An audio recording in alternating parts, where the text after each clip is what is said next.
Saúde e paz a todos, Nuno Africano Batista. Aqui eu quero falar com vocês em pouquíssimos minutos. Eu quero partilhar com vocês uma mensagem rica e poderosa sobre o reino de Deus. Vamos entender hoje sobre o reino de Deus e como ela deve ser pregada às pessoas que ainda não receberam o Evangelho. Na verdade, nós temos usado muito mal a técnica de evangelizar. E nós fomos salvos pela graça. A guerra, a jornada ainda não terminou. Estamos ainda a correr atrás, da salvação. Então não alcançamos ainda a meta. Estamos na correria de alcançarmos a meta. Estamos na luta contra a carne, na luta contra os principados, na luta contra as potestades. Estamos ainda numa luta incansável contra o nosso maior adversário, que nos impede de não acertarmos a meta. E a Bíblia, no livro de Marcos,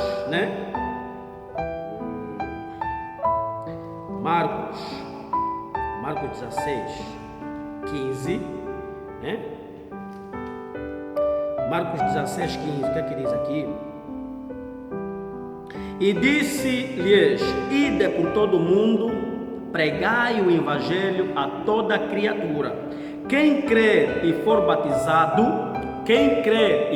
batizado, será salvo.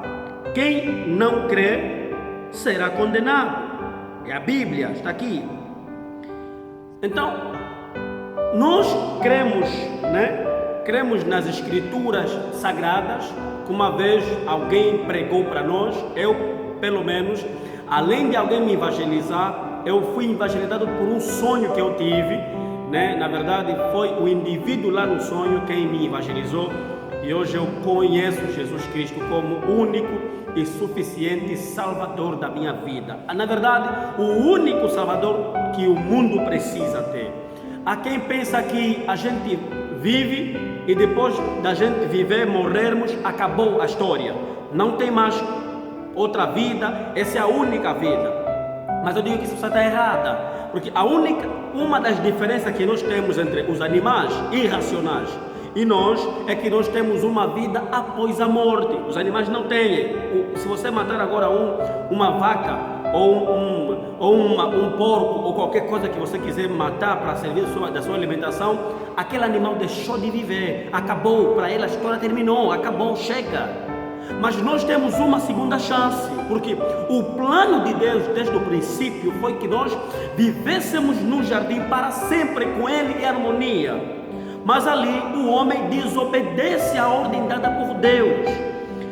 Adão, há quem fala, mas Adão é quem pecou, por que eu sou culpado? Não, o nome Adão significa Adame, terra, humanidade. É que nós somos da terra, ele representava a terra e representava a humanidade. Então a humanidade pecou na pessoa de Adão. Não era Adão, era a humanidade que estava em Adão. Então a humanidade toda pecou contra Deus e foi separada da glória de Deus. Então o pecado começou a reinar sobre a terra e nós estamos sujeitos à morte e não tínhamos esperança. Nós todos fomos condenados à morte total. Então nós todos cometemos, nós todos pecamos, nós todos temos que pagar o preço da morte. Mas graças a Deus, o próprio Deus providenciou um escape, o caminho, o único caminho para a salvação do homem, que é por meio da fé em Jesus Cristo. Jesus é um tipo de fiador, Jesus é um tipo de advogado, Jesus é um tipo de pessoa que veio pagar o preço por nossos pecados. Vou conjecturar aqui para você entender, ok? É que nós devíamos 1 bilhão de kwanza à China, por exemplo, 1 bilhão de dólares à China, por exemplo. E então o nosso país está decadente, nosso país está falido, nosso país está a morrer. Não conseguimos criar estabilidade, não conseguimos dar emprego à juventude, porque tudo que nós ganhamos estamos a pagar os juros que contraímos a dívida com a China de 1 bilhão de dólares.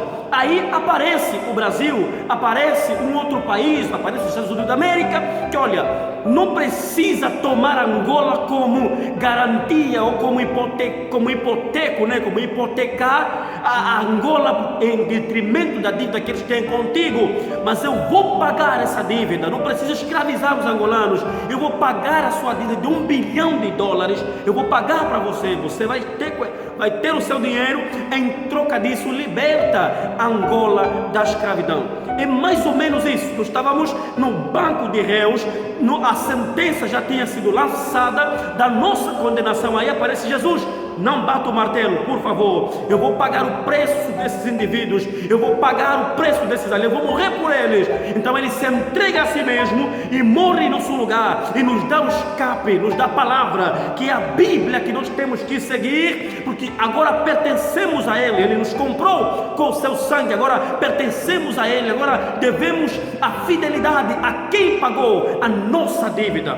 E a Bíblia aqui, o apóstolo Marco, o escritor do livro de Marcos, vai dizer: ide por todo mundo. O próprio Jesus fala: ide por todo mundo, pregai o evangelho, preguem aquilo que vos libertou, preguem aquilo que vos transformou, preguem aquilo que resolveu os problemas, preguem, porque o único elemento que muda, que transforma a pessoa é a palavra, é o evangelho, porque o evangelho transforma o marginal numa pessoa honesta, o evangelho transforma um ladrão num verdadeiro ministro, o evangelho transforma uma pessoa que não tinha futuro como alguém com quem o mundo conta, porque há esperança nele.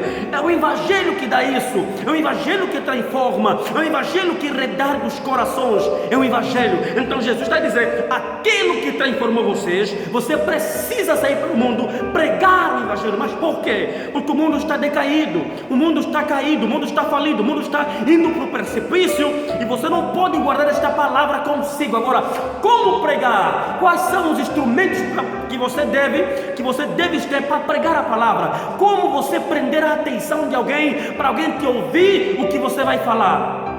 Atenção, agora você pode pegar um caderno para escrever, porque eu vou te dar os dados que vão servir para uma evangelização perfeita, agradável e bem sucedida. Eu quero aqui sublinhar para você, escute, sublinhar para você, pelo amor de Deus, o trabalho de converter alguém não é seu, é do Espírito Santo. Aleluias, glória a Deus. Não é seu esse trabalho, é do Espírito Santo. Pregue a palavra, pregue o evangelho. A transformação vem de Deus, é Deus que transforma por meio da semente que você semeou. Porque você prepara a terra, lança a semente, quem dá o crescimento é Deus. Aí vai a primeira dica de uma evangelização correta. Primeiro, estabeleça o ponto de contato. Bem, o mundo em que vivemos, sobretudo em Angola, né? O mundo em que vivemos, sobretudo Angola, né? Nós mergulhamos numa crise sem precedente, estamos totalmente decaídos, precipitados, e estamos caminhando para o precipício. Então as pessoas não têm tempo de ouvir o evangelho, até porque muitos estão frustrados, desigrejados, decepcionados com algumas igrejas, infelizmente. Então as pessoas deixaram de ir na igreja e ficam em casa, alegando que a igreja verdadeira é o meu coração. Mas isso aqui é verdade, eles têm razão.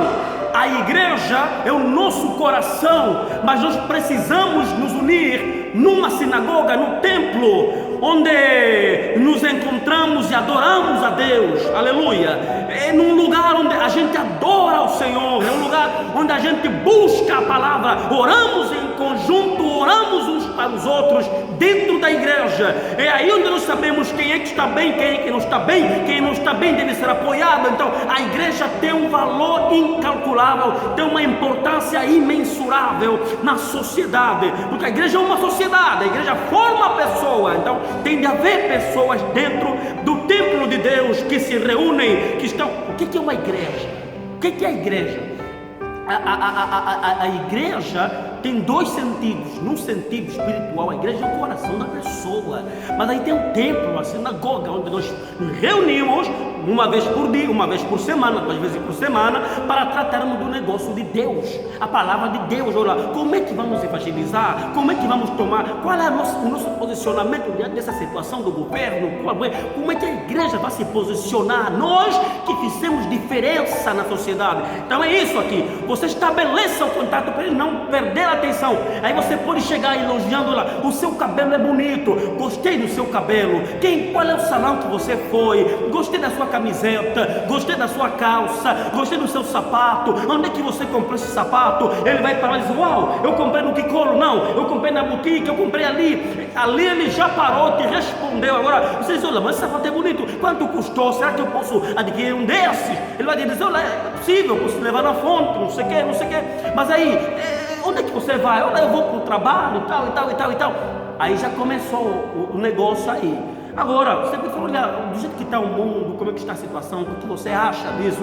Ele vai te responder e aí você entra. Mas aí, em todo caso, Deus está no controle.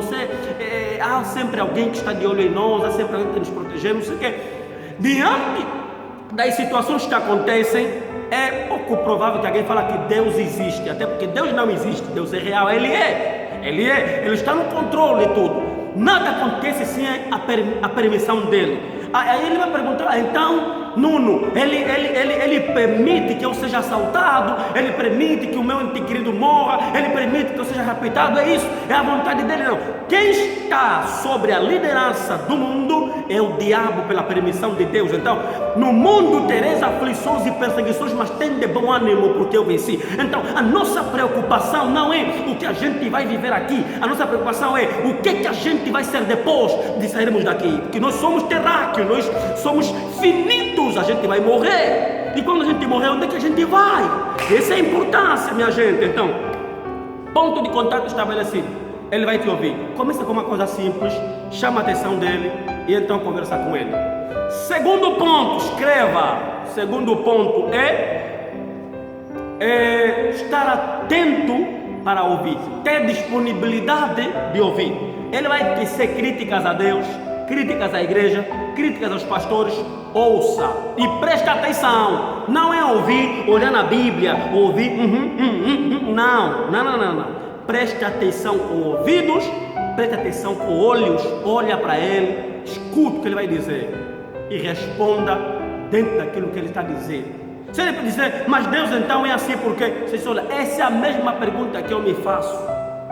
Mas infelizmente existem perguntas que a gente nunca vai obter respostas e podem causar problemas como frustrações, decepções. Então precisamos nos focar naquilo que realmente importa. Ele vai: mas quem criou Deus? Olha, essa é uma pergunta que eu já sempre me fiz, mas não me importa saber quem fez Deus, quem não fez, até porque Deus não foi criado segundo aquilo que creio. Deus Ele é a criação, Ele é tudo. Ele é a criação, é a destruição, é a existência, Ele é tudo isso. Então você tem que saber como responder a pessoa. Ouça a pessoa, responda a pessoa. A Bíblia diz que seja tardio no falar e atento no ouvir, e tardio no irar-se. Escute, não entre em debates, não entre em discussão. Procure uma maneira mais serena, mais amigável de deixar a conversa e não debater em questões fúteis. Outro ponto muito importante, que é o terceiro ponto, é: conte um pouco do seu testemunho, que isso vai dar a entender a ele que se Deus fez isso com você, também pode fazer comigo. Amém? Então é mais ou menos ali onde a gente tem falhado muito. E um dado muito importante também: não é só conhecer a Bíblia. A Bíblia tem 63 livros. Tem que saber um pouco também de ciência, minha gente. Ciência. Estuda um pouco sobre a biologia, sobre qualquer coisa que você quiser estudar, mas estude, mano. Porque você vai se encontrar com um acadêmico, vai se encontrar com um jurista, vai se encontrar com um psicólogo, vai se encontrar com alguém lógico, vai te fazer pergunta que você vai se desconverter. Vai se encontrar com os doutores da lei, vai se encontrar com os adventistas, testemunhas de Jeová. Tu tens que saber responder como, tens que conhecer a ciência. Não é só a Bíblia, não. Amém? Glória a Deus. Então, é o que eu queria partilhar com vocês aqui. Que Que o Senhor Deus vos abençoe rica e poderosamente. Partilha o vídeo, subscreva no canal, comente o vídeo. E é mais uma terça-feira de alimentação, daqui de exortação que eu queria fazer para vocês.